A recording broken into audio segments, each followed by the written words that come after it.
El Hospital San Fernando, en pleno corazón de un barrio elegante de Madrid, brillaba con sus pasillos de mármol blanco, iluminados por la luz invernal que entraba fría y sin vida a través de las grandes ventanas. Allí, en ese ambiente impersonal y aséptico, los pasos de Alejandro Ortega resonaban como un eco cargado de vacío. Vestía un traje azul oscuro de corte impecable. Cada hilo de su ropa parecía estar en el lugar correcto, pero nada en su interior estaba en orden. Caminaba como un fantasma, con la mirada fija hacia adelante, cargando con un dolor que no podía comprar ni negociar con ningún contrato. Mateo, su hijo de 6 años, lo esperaba en su silla de ruedas, inmóvil y con la expresión apagada, como si la infancia se le hubiera robado antes de tiempo. La vida de Alejandro estaba rodeada de lujos, de reconocimientos, de una fortuna que lo convertía en uno de los hombres más influyentes de España. Pero dentro de aquel hospital no era más que un padre derrotado, incapaz de ofrecerle a su hijo lo que más necesitaba: recuperar la esperanza de volver a caminar, de volver a vivir. En ese pasillo helado, donde médicos y enfermeras pasaban con prisa sin detenerse a mirar más allá de sus papeles, apareció una figura pequeña que contrastaba con el entorno. Era una niña de apenas 8 años, de cabello castaño claro, enredado en 2 trenzas deshechas y con un vestido gastado que parecía haber sobrevivido a demasiados inviernos. Sus pies descalzos rozaban el suelo frío y sus ojos grandes, color castaño oscuro, brillaban con una determinación que desentonaba con la fragilidad de su cuerpo. Ella se plantó frente a Alejandro y con la voz firme lo detuvo en seco. «Si consigo que tu hijo vuelva a caminar, ¿me adoptas?», dijo con una seguridad que desarmó la dureza del empresario. El silencio en el pasillo se hizo más denso y el corazón de Alejandro, acostumbrado a cerrar negocios millonarios sin titubear, se sintió desconcertado ante esa oferta. Imposible y al mismo tiempo desesperadamente tentadora. Alejandro la miró como si estuviera frente a una ilusión absurda, incapaz de procesar lo que acababa de escuchar. Nunca nadie se había atrevido a hablarle con tal convicción, mucho menos una niña vestida con harapos. Quiso rechazarla de inmediato, decirle que no tenía tiempo para juegos, pero algo en la mirada de aquella pequeña lo detuvo. No eran palabras vacías.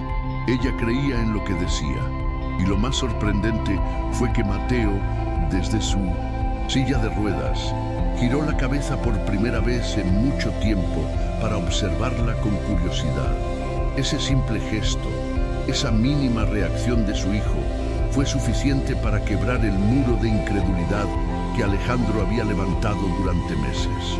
Sin darse cuenta, inclinó el cuerpo, se arrodilló frente a la niña y, tomándola suavemente de las manos, susurró: «Si logras lo que ni la medicina ni el dinero han podido, cumpliré mi palabra. Te daré un hogar». La niña asintió con una calma que desarmaba, como si la promesa de Alejandro no fuera un capricho, sino el inicio de un destino escrito desde mucho antes. El pasillo, testigo mudo de esa escena, quedó impregnado de un silencio distinto, ya no de resignación, sino de expectativa. Alejandro, un hombre que había aprendido a desconfiar de todo, se encontraba aceptando la propuesta más improbable de su vida. Y aunque su mente racional gritaba que era imposible, algo en su interior, quizás la necesidad desesperada de creer en un milagro, lo llevó a dejarse arrastrar por la fe de una niña desconocida. En ese momento, sin que nadie lo supiera, una promesa selló el destino de los 3. Una promesa que cambiaría no solo sus vidas, sino también la manera en que Alejandro entendería el verdadero valor de la familia y del amor. Antes de seguir, te invito a suscribirte al canal y comentar desde dónde nos acompañas, porque lo que está por venir te va a conmover profundamente. La vida de Alejandro Ortega siempre había parecido perfecta desde afuera, Nacido en una familia de empresarios, había multiplicado la fortuna heredada gracias a su instinto en el sector tecnológico. Sus oficinas en la Gran Vía eran símbolo de poder, y cada vez que aparecía en la portada de una revista, su rostro transmitía seguridad y éxito. Pero detrás de esa fachada se escondía un hombre marcado por la tragedia. 2 años antes, un accidente automovilístico le había arrebatado a su esposa, Laura, el amor de su vida y la madre de Mateo. El niño, que había sobrevivido, quedó paralizado de cintura para abajo. Desde entonces, Alejandro había enterrado sus emociones bajo contratos, viajes de negocios y proyectos millonarios, intentando ahogar el dolor en ocupaciones que no llenaban nada. La ausencia de su esposa y la inmovilidad de su hijo eran heridas que ningún lujo podía cerrar. Mateo, por su parte, había dejado de sonreír. Su infancia se había detenido el día del accidente. Había pasado por fisioterapias, tratamientos experimentales y consultas con los mejores especialistas de Europa, pero su cuerpo permanecía inmóvil, como si hubiera renunciado a seguir luchando.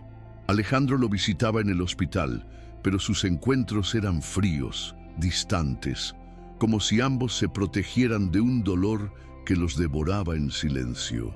Padre e hijo, unidos por la pérdida, vivían como extraños en una misma herida. Fue entonces cuando apareció Lucía, la niña que irrumpió en sus vidas con una pregunta tan descabellada que parecía imposible no escucharla, y con signos, ella, el primer rayo de esperanza en mucho tiempo. Lucía no era una niña cualquiera. Había crecido en Vallecas, en un pequeño piso descuidado, bajo el cuidado de una tía que apenas le prestaba atención.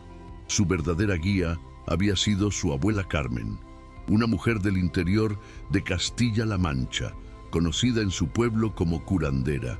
Desde pequeña, Lucía había observado cómo su abuela utilizaba remedios naturales, historias y canciones para sanar a la gente, no solo en el cuerpo, sino también en el alma. Había aprendido que la sanación no siempre dependía de medicinas, sino de algo más profundo: la atención, la ternura, la fe. Cuando su abuela enfermó gravemente y quedó al cuidado de una tía indiferente, Lucía se refugió en lo poco que había aprendido, convencida de que su misión era ayudar a otros a no perder la esperanza.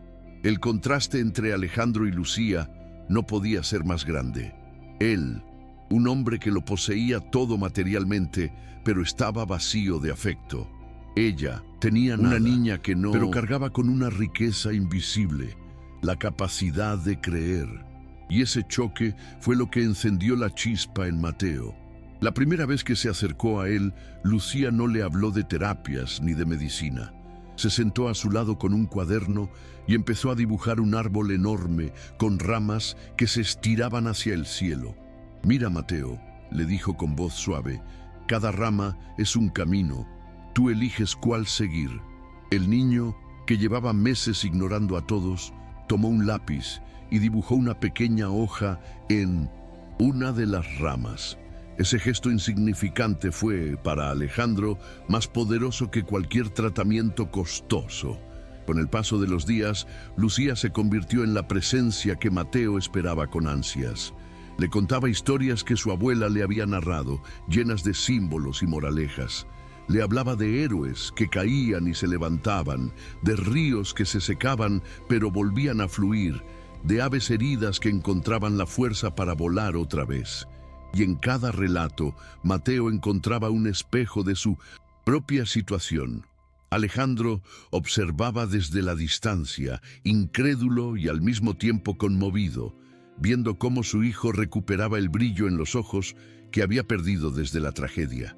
Por primera vez en 2 años, Mateo empezó a mover ligeramente los dedos de los pies. Era un avance mínimo, casi imperceptible, pero suficiente para encender una llama de esperanza. La transformación no pasó desapercibida para Alejandro. Cada vez que entraba en la habitación y veía a Mateo sonreír ante las ocurrencias de Lucía, Sentía un nudo en la garganta. El empresario que había aprendido a controlar cada detalle de su vida se veía superado por algo que escapaba a cualquier lógica. Y mientras observaba a esa niña humilde, con su ropa desgastada y sus palabras simples pero poderosas, empezaba a preguntarse si tal vez el amor y la fe podían lograr lo que ni los millones ni la ciencia habían conseguido. Al mismo tiempo, sin embargo, lo invadía un miedo profundo. Si ella lograba sanar a su hijo, tendría que cumplir su promesa. Sería capaz de abrir su corazón otra vez, de ser padre de una niña que no llevaba su sangre, pero que parecía tener la llave para salvar a Mateo. Pero las dudas no tardaron en multiplicarse. La tía de Lucía, al enterarse del vínculo que la niña había creado con un empresario millonario, empezó a presionarla para que se alejara. Veía en aquella relación una amenaza a sus propios intereses, pues perder a Lucía significaba perder también el pequeño subsidio que recibía por tenerla bajo su tutela. Además, Alejandro debía enfrentar a un entorno social que no entendía su vínculo con esa niña de origen humilde. Sus socios y amigos le advertían: «Ten cuidado, Alejandro, no te dejes manipular, esta niña solo busca tu dinero». Cada comentario era un veneno que alimentaba sus inseguridades y lo obligaba a confrontar sus propios prejuicios. Al mismo tiempo, Mateo experimentaba retrocesos. Había días en que no quería levantarse de la cama, en que la tristeza volvía a ganarle terreno. Lucía, con toda su fuerza, intentaba animarlo, pero también era apenas una niña, cargando con un peso que la superaba. Hubo momentos en los que dudó de sí misma, temiendo no estar a la altura de su propia promesa. Sin embargo, cada vez que veía a Mateo luchar, recordaba las palabras de su abuela: «La fe es la medicina que no se compra, pero que lo cura todo». Y esa certeza la sostenía, incluso en sus momentos más oscuros. El camino hacia la recuperación de Mateo y hacia la transformación de Alejandro estaba lleno de obstáculos, pero también de pequeños milagros cotidianos.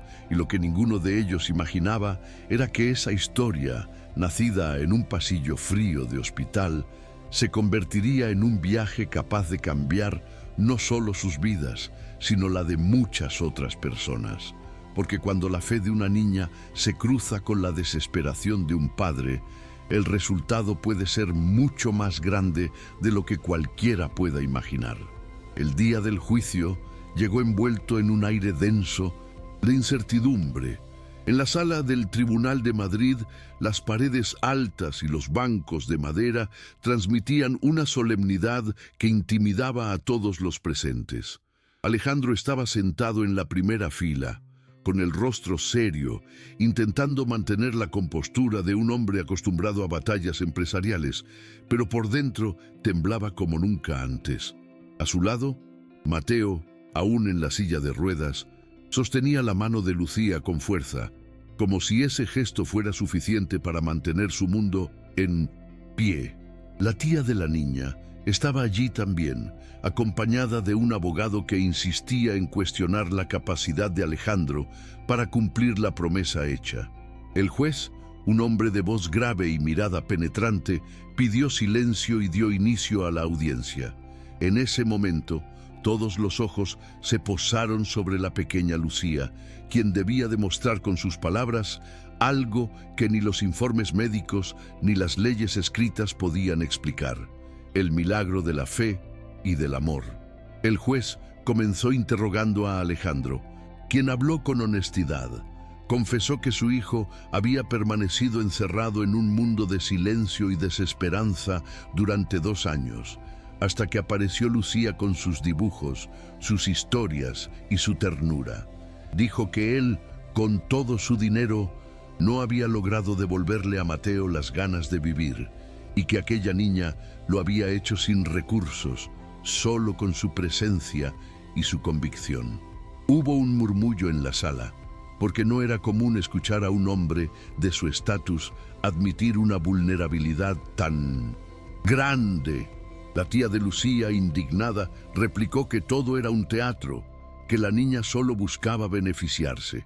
Fue entonces cuando Mateo, con la voz quebrada pero firme, pidió hablar. El juez lo autorizó, y lo que ocurrió a continuación dejó a todos conmovidos. Mateo, desde su silla, miró al juez y dijo: «Ella me enseñó a volver a vivir. Antes de conocerla, yo no quería luchar más. Pero Lucía me hizo dibujar un árbol y me mostró que todavía podía elegir un camino. Ahora quiero caminar otra vez. No por mí, sino porque ella me enseñó que la vida vale la pena». Mientras hablaba, lágrimas corrían por el rostro de Alejandro, incapaz de contener la emoción de ver a su hijo, que durante tanto tiempo había callado, alzar su voz con tanta claridad. Lucía lo miraba con ternura y entonces se acercó un poco más para añadir: «Familia no es solo quien comparte sangre. Familia es quien decide amarte y quedarse contigo cuando todos los demás se van. Yo no pido riquezas, yo pido un lugar donde pueda ser amada y amar de vuelta». La sala entera quedó en silencio y hasta el juez necesitó un momento para recuperar la voz antes de dar su veredicto. Con una solemnidad que contrastaba con la emoción que le temblaba en los labios, el juez anunció: «En vista de lo expuesto y considerando el bienestar superior de la menor, concedo la adopción de Lucía a Alejandro Ortega». Un aplauso espontáneo estalló en la sala, aunque enseguida fue callado por el orden del tribunal. Alejandro abrazó a Mateo y a Lucía al mismo tiempo y por primera vez en años sonrió con un brillo genuino en sus ojos. La promesa hecha en un pasillo frío de hospital se cumplía no por obligación, sino por la certeza de que habían formado una familia de verdad. Esa decisión no solo transformaba la vida de los tres, sino que plantaba la semilla de algo mucho más grande, algo que ni ellos mismos podían imaginar aún. ¿Te está gustando esta historia? Deja un like y suscríbete al canal. Ahora continuamos con el video. Meses después, el cambio era visible en cada rincón de sus vidas. Alejandro, que antes dedicaba sus días a reuniones interminables y viajes de negocios, ahora pasaba las mañanas acompañando a Mateo en sus terapias, siempre con Lucía a su lado. Inspirado por la sabiduría de la abuela Carmen, quien aún convalecía en su pueblo, Alejandro decidió fundar el Centro de Sanación Integral Abuela Carmen, un espacio donde medicina y humanidad se unieran. Lucía y su abuela fueron las primeras en guiar a las familias que llegaban buscando esperanza, mientras Mateo, convertido en símbolo de superación, compartía su experiencia con otros niños que atravesaban dificultades. Lo que comenzó como una promesa personal se transformó en un proyecto colectivo que crecía más allá de lo esperado. El contraste con la vida pasada de Alejandro era abismal. El hombre que había vivido obsesionado con contratos millonarios ahora encontraba más satisfacción en ver a un niño sonreír después de mover sus piernas por primera vez que en cualquier acuerdo financiero. Las salas del centro estaban llenas de colores, de dibujos y de risas, muy diferentes de los pasillos fríos del hospital donde todo había comenzado. Lucía, aunque seguía siendo apenas una niña, se convirtió en una especie de faro para todos. Mostraba que no hacía falta riqueza para ofrecer amor, que la verdadera cura siempre empezaba en el corazón. Alejandro, al verla crecer, comprendía que la promesa que había hecho no solo le había salvado a Mateo, también lo había salvado a él mismo de una vida vacía. La transformación alcanzó incluso a la sociedad que lo rodeaba. Muchos de los socios que antes lo criticaban terminaron apoyando económicamente el centro, conmovidos por lo que habían visto en los ojos de Mateo y en las palabras de Lucía. La prensa, que siempre lo retrataba como un empresario duro y distante, ahora lo mostraba como un hombre que había descubierto un nuevo propósito. Y Alejandro no se avergonzaba de reconocer que la niña que un día lo detuvo en un pasillo, había cambiado el rumbo de su existencia. Cada sonrisa de Mateo, cada gesto de gratitud de las familias atendidas eran la confirmación de que el amor verdadero había llenado los vacíos que la riqueza jamás había podido cubrir. Con el paso de los años, el legado se multiplicó.